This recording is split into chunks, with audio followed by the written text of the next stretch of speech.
Listen, I thought, going forward, Antonio ran in behind. He was a good link-up player. I think more than anything, they missed Jared Bowen with his goals and his threat and his directness and his aggressiveness on the ball. He's got great intensity.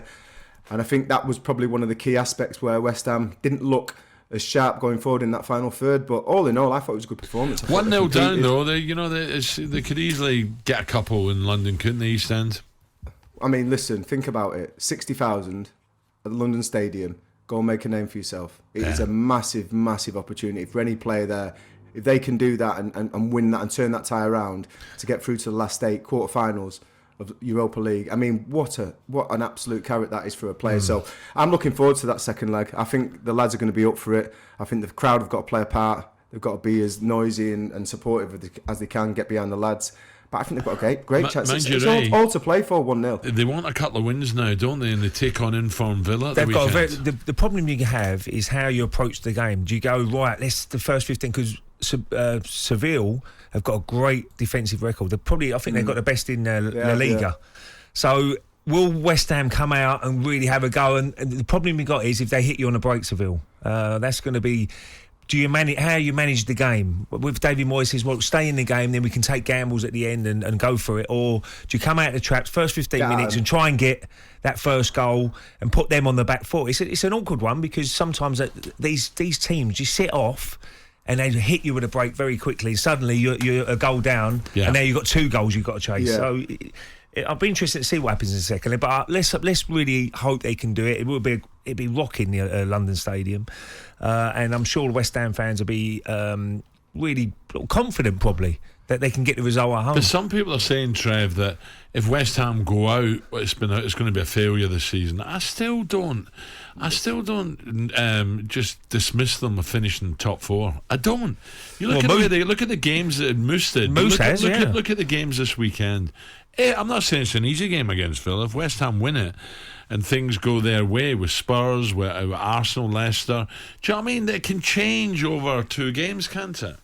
Yeah, but let's get our predictions right here.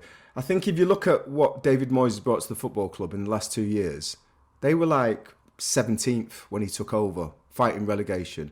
So even if they don't get in the top 4, say they get in the top 6 again, which I think will be a fantastic achievement for this season, especially with the... I'm going to touch on it, lack of investment in certain areas. We have to mention it.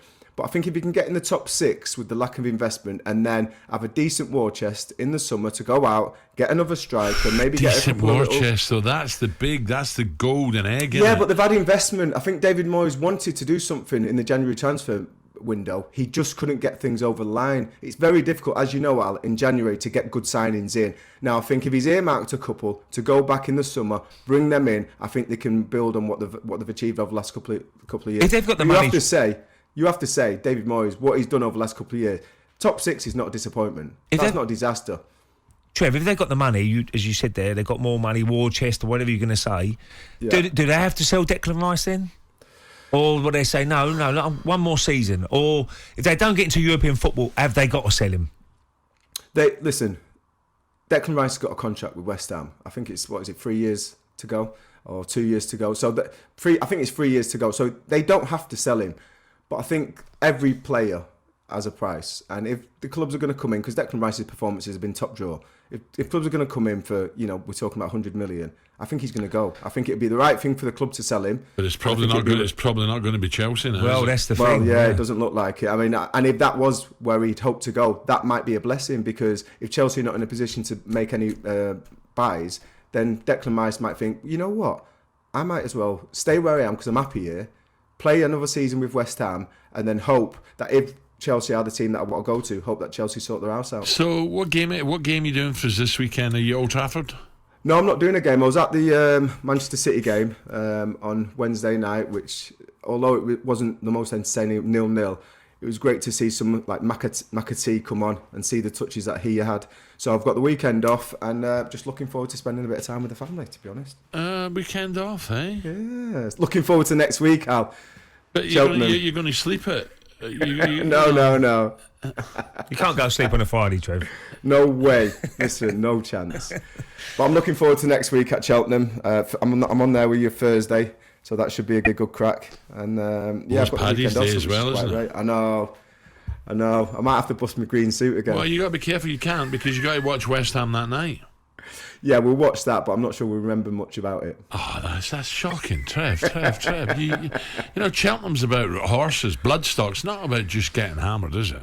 No, of course not. I love going to the pre-parade and having a look at the horses and seeing which horses look up for it, which look a bit nervy. They winked at me. You can't see them from the Guinness Village, you know. All right, we don't need to leave then. talkSPORT Breakfast with Alan Brazil. Thursday and Friday morning, 6 till 10. On AM, on DAB, via the talkSPORT app and on your smart speaker. talkSPORT.